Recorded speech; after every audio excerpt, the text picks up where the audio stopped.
hopefully as fairly as possible.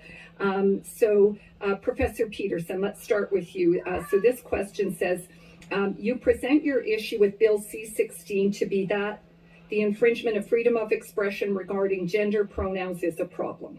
Do you hold the same stance with other discriminatory language in the Human Rights Code, such as being able to use racist terms with regard to students? And if you believe that one of these things is a violation but not the other one, why? I'm not sure I read that out all that well, but you get the idea. Okay, well, so one thing I would like to point out before I answer that, just so you all notice, is that I have in fact been denounced today. And what I am saying has in fact been described as hate propaganda. So one thing I'd like to suggest to you, every single person in the audience, you're next. So keep it in mind.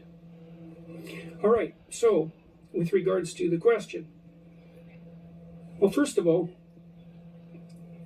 I don't think that these issues are the same.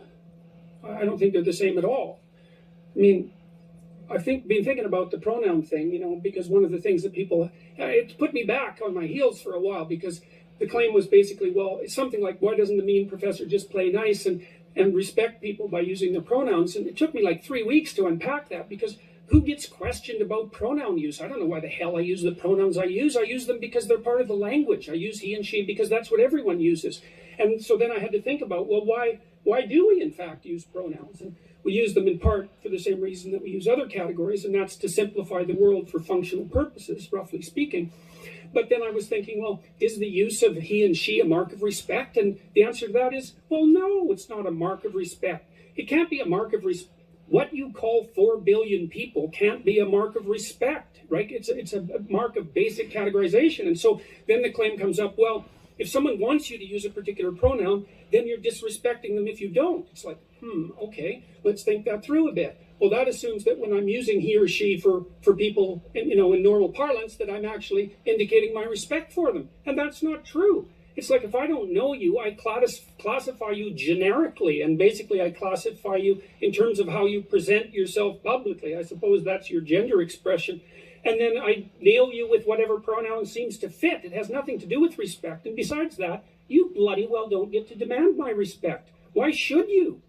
It's not like I respect everyone. That's a foolish thing to do. You respect people who are respectable. You make value distinctions between people, and that doesn't mean you illegally discriminate against them. Those aren't the same thing. But I'm all for value judgments.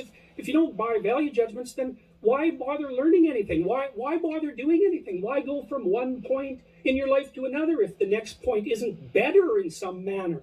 So don't tell me that I'm not respecting people when I don't use their gendered pronouns. And the other thing is, I don't buy this whole idea that the people who are putting this legislation forward are valid representatives of the trans community. That's what they say they are. We have mechanisms for deciding whether someone's a valid representative of a community, and that generally involves democratic voting. I've received at least 20 letters from transsexual people who are on my side, and by the way, 0 from others, believe it or not, who are perfectly happy with the idea of gendered pronouns. It's just they want to be the other one. Now, you can have a discussion about that, and there's lots of things to be said about it, but the idea that this community that's coming out and demanding these rights is somehow representative of this homogenous oppressed minority, I think is rubbish. Well, that leads us to our next question.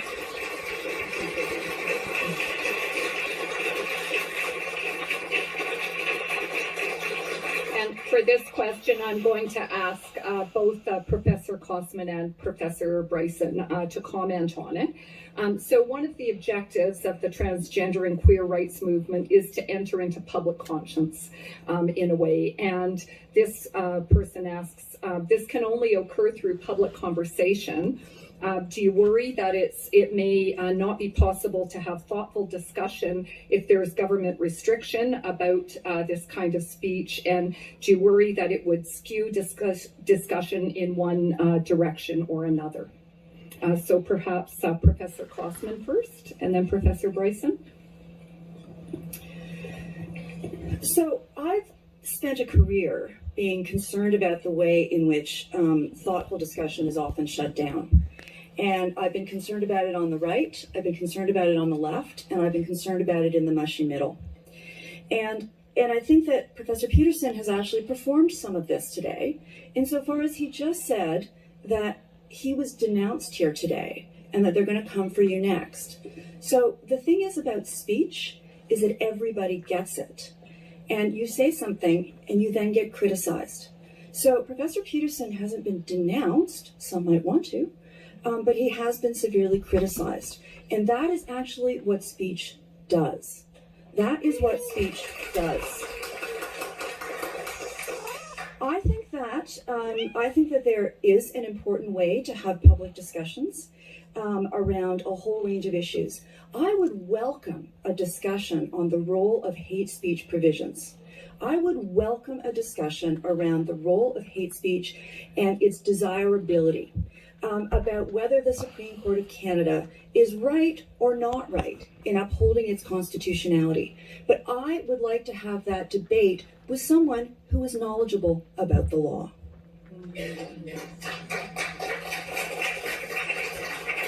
Thank you. And Professor Bryson.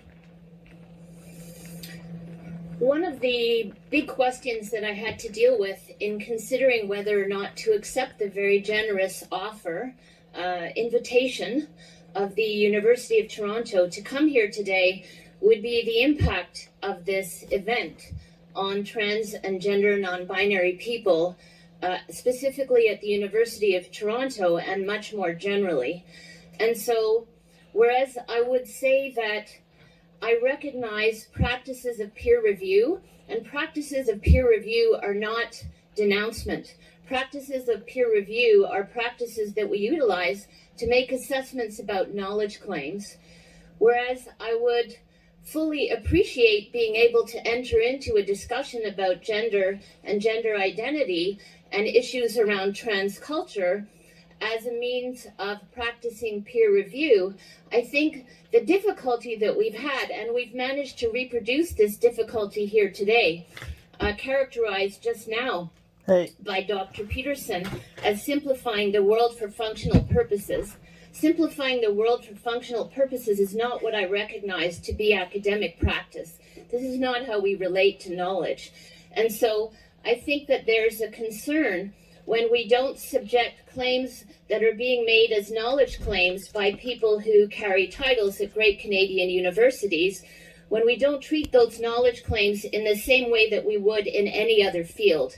And when they're knowledge claims made about members of minority groups, embattled, vulnerable, marginalized members of minority groups, then I think that we all need to be very concerned about how it is that we're changing what we think we do in the university, which is supposed to be about the advancement of knowledge and excellence. Thank you.